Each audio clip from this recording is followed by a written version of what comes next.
Every spring across the Corn Belt, the same quiet competition begins. It doesn't appear on the news. There is no trophy at the end of it. But every farmer knows it exists. Who gets the planter into the field first? Drive through rural Illinois, Indiana, or Iowa in early April and you'll see trucks slowing down near fields, farmers looking across fence lines, neighbors checking each other's progress. One field planted early can set off a chain reaction across the entire township. Because nobody wants to be the last one planting corn. For decades, early planting has been associated with higher yield potential. The logic seems simple. The earlier the crop gets established, the longer the growing season, and the greater the opportunity for the plant to capture sunlight and build biomass. And in many years, that logic holds true. But there's a problem with how that idea is often applied in the real world. Many planting decisions are still based on the calendar, not on soil conditions. And that distinction matters far more than most people realize. University research from institutions like Purdue University, Iowa State, and the University of Illinois has repeatedly shown that planting corn too early into cold soils can reduce yield potential before the seed even has a chance to emerge. In other words, the race to plant first can quietly cost a farm significant money. To understand why, we need to start with one simple question. What actually happens to a corn seed in the ground during the first 48 hours after planting? Because that window of time determines far more about the crop's future than most people think. When a corn seed is placed in the soil, it begins a process called imbibition. This is when the seed absorbs water from the surrounding soil to begin germination. That process happens very quickly. Within the first 24 hours, the seed can absorb up to 30% of its weight in water. But here is where temperature becomes critical. If the soil temperature is too cold during this water uptake process, the seed can experience what agronomists call imbibitional chilling injury. Cold water entering the seed damages cell membranes before they are fully active. Once that damage occurs, the seed's ability to germinate properly can be permanently reduced. Sometimes the plant never emerges. Other times it emerges weak, delayed, or uneven. And those uneven plants often become permanent yield penalties. Many farmers have seen this without realizing exactly what caused it. You plant a field early. A week later, the stand looks patchy. Some plants emerge quickly while others lag behind by several days. At first glance it might look like a minor issue. But corn is extremely sensitive to uneven emergence. Plants that emerge even 48 hours later than their neighbors become competitors rather than contributors. They take sunlight, water, and nutrients but produce smaller ears or sometimes none at all. The yield loss doesn't come from one dramatic failure. It comes from thousands of small inefficiencies across the field. And that's where soil temperature becomes one of the most important planting indicators a farmer can track. Agronomists generally agree that 50 degrees Fahrenheit soil temperature is the minimum threshold for reliable corn germination. But that number is often misunderstood. 50 degrees is not the ideal temperature. It's simply the minimum point where germination can occur without severe risk. In reality, many agronomists prefer to see soil temperatures stabilizing closer to 52 to 55 degrees before planting begins. More importantly, those temperatures need to be consistent, not just a warm afternoon reading. Because if soil temperature drops sharply after planting, the seed can still experience chilling stress during those early critical hours. This is why some of the biggest yield disappointments happen in years when farmers plant very early, followed by a sudden cold rain event. The seed has already absorbed water. Then the soil temperature drops. And the damage is already done before the first shoot ever reaches the surface. So while early planting can absolutely produce excellent yields in the right conditions, the key word is conditions, not calendar dates. And that leads to the next question many farmers are asking this time of year. If planting too early can hurt yield, then what actually defines the optimal planting window for corn? Because waiting too long has its own risks as well, and the difference between those two decisions can easily mean 20 bushels per acre. Across the Corn Belt, one number gets repeated every spring: 50 degrees. Most farmers have heard it their entire careers. If soil temperature reaches 50 degrees Fahrenheit, it's considered safe to plant corn. But what often gets lost in that rule is the difference between minimum conditions and ideal conditions. 50 degrees is not the temperature where corn thrives. It is simply the temperature where germination becomes possible. And even then, it is only considered safe if that temperature is stable and rising, not dropping. To understand why that matters, we need to think about how corn actually develops underground before emergence. After the seed absorbs water, metabolic activity begins. The embryo inside the seed starts converting stored starch into energy, fueling the development of the radicle, the first root that pushes downward into the soil. Shortly after that, the coleoptile begins growing upward toward the surface. But these processes are extremely sensitive to temperature. Corn is a warm season crop. Its biological systems evolved to function efficiently in warm soils.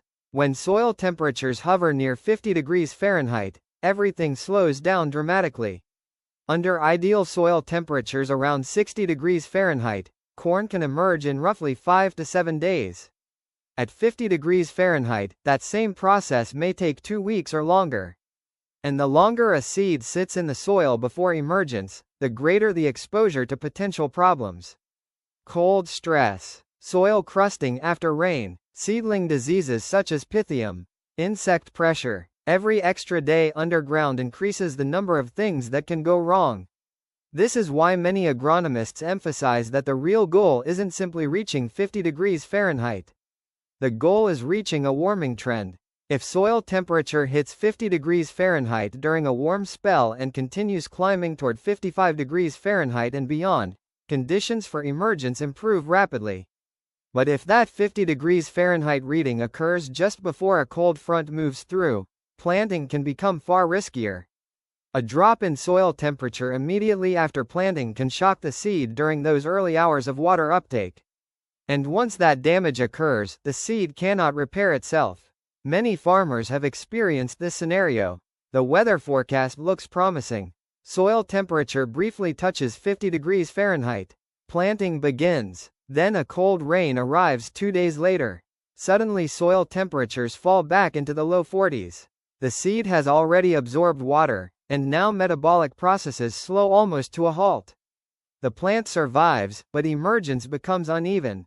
Some seeds germinate normally, others stall, some never emerge at all. At harvest, the yield monitor tells the story. The field still produces a crop, but the numbers fall short of expectations. Often by more than a few bushels. This is one reason researchers at several Midwestern universities have studied the relationship between planting date and final yield across hundreds of field trials. The results might surprise some people. The highest yields rarely come from the earliest possible planting date. Instead, they tend to come from fields planted during a relatively narrow window, when soil temperatures are warming and field conditions are suitable for good seed-to-soil contact. In much of the central Corn Belt, that window often falls between mid-April and early May, depending on the year. Planting slightly earlier than that window can sometimes work well, especially in well-drained soils with favorable weather forecasts. But planting significantly earlier introduces increasing levels of risk. And risk in agriculture often translates directly into lost profit. It is important to understand that yield losses from early planting rarely come from one dramatic failure. They come from subtle issues. A slightly uneven stand, delayed emergence, lower plant vigor. Each of these problems might reduce yield by only a small amount. But across an entire field, those small reductions add up quickly. A 5% yield loss might not sound serious at first. But on a field capable of producing 220 bushels per acre, that represents 11 bushels lost. At current corn prices, that difference can easily represent tens of dollars per acre. Multiply that across several hundred acres, and the financial impact becomes clear. Which leads to an uncomfortable but important realization. Sometimes the farmer who waits just a few extra days before planting ends up making more money than the one who started first. Not because they worked harder, but because they planted under better conditions. That idea challenges a long-standing culture in agriculture. For generations, speed and efficiency during planting season have been sources of pride. And rightly so. Planting a crop on time requires preparation, organization, and skill. But in modern corn production, the goal is not simply to plant early. The goal is to plant when the crop has the best possible chance to succeed. And that brings us to another factor that many farmers are starting to track more closely in recent years. Not the calendar, not even soil temperature alone, but something called growing degree days, a measurement that can reveal far more about crop development than a single thermometer reading. Because once you understand how heat units drive plant growth, planting decisions start to look very different. And in some years, those numbers suggest waiting longer than most farmers feel comfortable with. For many years, the calendar was the primary tool farmers used to decide when to plant corn. April arrived, the soil dried enough to support equipment, and planters started rolling across the landscape. But modern agronomy has introduced a more precise way to understand crop development. Instead of focusing only on dates or single temperature readings, many farmers now track something called growing degree days, often abbreviated as GDD. This system measures the amount of heat available for plant growth over time. And for crops like corn, heat accumulation is one of the most reliable predictors of development. Corn does not grow according to the calendar. It grows according to heat units. A cold spring can slow growth dramatically, even if planting occurred early. A warm spring can accelerate development, even if planting happened later than usual. The concept behind growing degree days is fairly simple. Plants require a certain amount of accumulated warmth to move from one growth stage to the next. Each day contributes a small portion of that heat requirement. When enough heat units accumulate, the plant advances to the next stage of development. For corn, the base temperature used in most calculations is 50 degrees Fahrenheit. That number represents the approximate point below which corn growth essentially stops. The formula used to calculate daily growing degree days looks like this. GDD equals frac T underscore max plus T underscore min 250. In this equation, T max represents the day's high temperature. T min represents the day's low temperature. 50 degrees represents the base temperature for corn growth. If the daily average temperature is above that base level, the plant accumulates heat units. If temperatures fall below the base level, growth slows dramatically or stops entirely. Over time, these daily values accumulate into a running total that tracks the plant's progress through the growing season. Researchers have mapped out roughly how many growing degree days are required for each stage of corn development. For example, emergence often occurs after approximately 100 to 120 GDD. The V6 growth stage may occur around 475 GDD. Silking typically occurs near 1200 GDD, depending on the hybrid. And physiological maturity often requires somewhere between 2500 and 2800 GDD. Understanding this system helps explain why planting extremely early does not always produce the highest yields. If early planting occurs during a cold spring with slow heat accumulation, the crop may spend an extended period struggling through early growth stages. During this time, seedlings are vulnerable. Cold soils slow root development. Wet conditions increase disease pressure. And uneven emergence can become more likely. Meanwhile, a field planted slightly later into warmer soils may accumulate growing degree days more quickly. That crop can emerge faster, establish stronger roots, and often achieve more uniform plant spacing. Uniformity is one of the most important drivers of high corn yields. When plants emerge at the same time and grow at the same pace, they compete less with each other and produce more consistent ears. When emergence becomes staggered by several days, smaller plants become shaded and lose access to sunlight. These weaker plants rarely catch up. Instead, they become yield dragged for the rest of the season.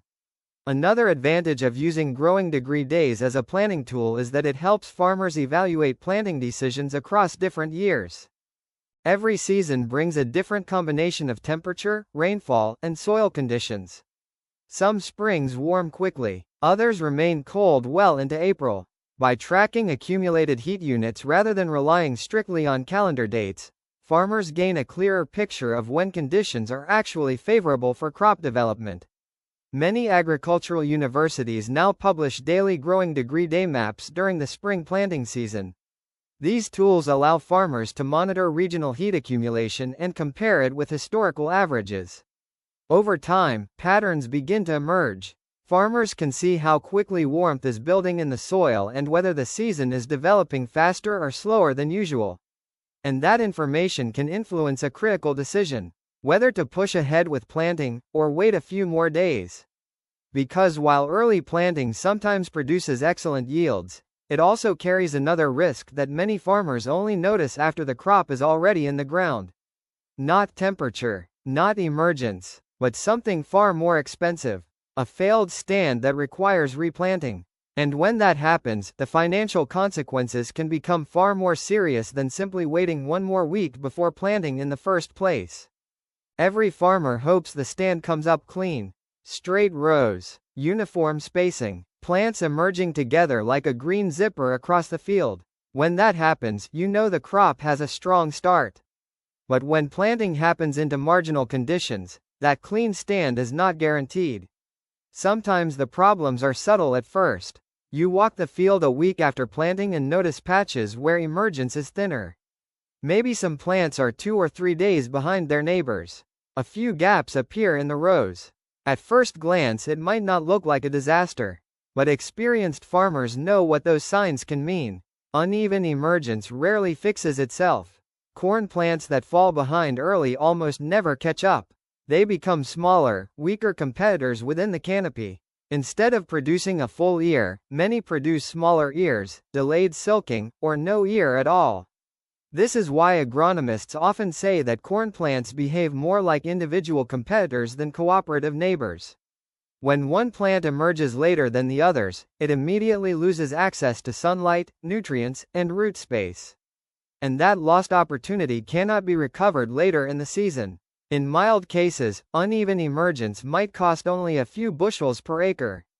But in more severe situations, the stand can become thin enough that farmers begin asking a difficult question: should this field be replanted?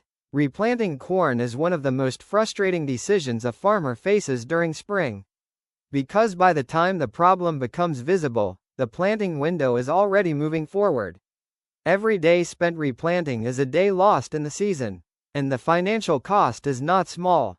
First, there is the obvious expense: seed, fuel, equipment wear, labor. But those direct costs are only part of the picture. The real economic impact comes from the yield potential lost due to delayed planting. Research from several Midwestern universities has consistently shown that corn yield potential begins to decline slowly once planting moves beyond the optimal window. In many regions, yield potential begins to drop after early May. That decline might start small, 1% per day, perhaps slightly more in some years. But when a field must be replanted 2 or 3 weeks after the original planting date, that decline becomes very real. A crop that might have produced 220 bushels per acre if planted in ideal conditions may only produce 190 or 200 bushels if planting occurs significantly later. Combine that yield reduction with the direct costs of replanting, and the financial impact becomes clear. In some cases, the total loss can exceed $80 per acre. And the frustrating part is that many replant situations trace back to the same root cause: planting too early into cold, unstable soil conditions. Farmers often feel pressure to start planting as soon as the calendar suggests spring has arrived. Neighbors begin moving equipment. Social media fills with photos of planters rolling across fields. Local coffee shop conversations start revolving around who planted first. But the soil does not care about those signals. The seed only responds to temperature, moisture, and soil conditions. When those conditions are not favorable, the crop struggles from the very beginning. And while modern hybrids are incredibly resilient compared to those grown decades ago, they still cannot overcome poor early conditions without some level of yield penalty. This does not mean early planting is always wrong. In fact, many of the highest yielding crops in the Corn Belt are planted relatively early when conditions allow it. But successful early planting happens when 3 factors align: soil temperature, soil moisture, and weather stability in the days immediately following planting. If any of those elements are working against the crop, the risk increases.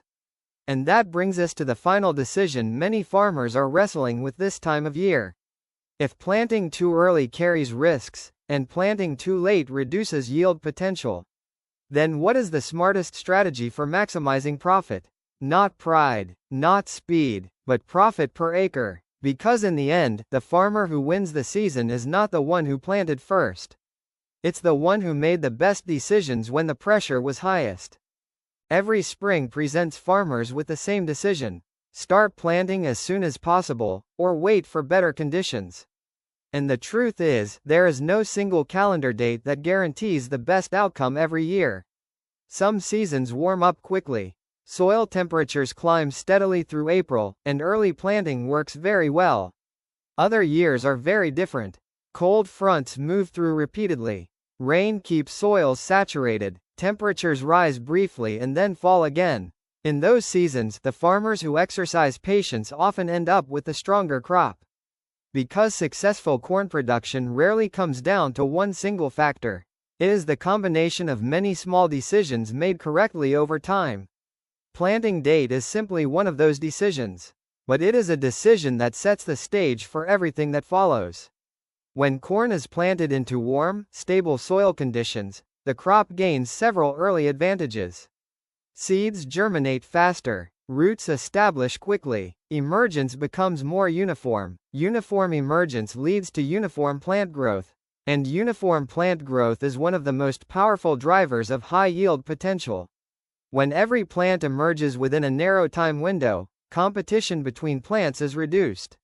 Each plant receives similar access to sunlight, nutrients, and water. The field begins the season balanced. That balance is incredibly valuable. But when planting occurs into cold, unstable soils, that balance becomes much harder to achieve. Some plants emerge quickly, others emerge days later, some may not emerge at all, and the yield potential of the field slowly erodes before the crop even reaches the surface. This is why many agronomists now emphasize a slightly different mindset for spring planting. Instead of asking, "When can I start planting?" the better question may be, "When will this crop have the best chance to succeed?" That question shifts the focus away from competition and toward conditions. It encourages farmers to watch soil temperature trends instead of single readings, to evaluate soil moisture instead of simply looking at the calendar, and to consider weather patterns for the days following planting. These factors often provide far better guidance than tradition alone. Now, if you're enjoying this kind of practical agronomy discussion, the kind that focuses on real farm profitability instead of internet myths, take a moment to subscribe to the channel. Every week we break down research from universities, field trials, and real farm data to help producers make better decisions in the field. No hype, no gimmicks, just clear information farmers can actually use. Now, returning to the planting decision itself. One of the most consistent findings across decades of university research is that the highest corn yields typically occur within a relatively narrow planting window. Planting far before that window increases risk. Planting far after that window reduces yield potential. But planting within that window, under good soil conditions, gives the crop the best possible start. And that start matters more than many people realize. Corn only gets one chance to establish itself. Unlike some crops, it cannot compensate for poor early growth later in the season. The first few weeks after planting determine root development, plant spacing uniformity, and early vigor. Those early advantages often echo through the entire growing season. So when the pressure builds in the spring and the urge to get the planter moving becomes strong, it may be worth remembering something simple. The first planter in the field might win the race down the road. But the farmer who plants into the right conditions often wins the harvest. And in modern agriculture, the harvest is the only finish line that really matters.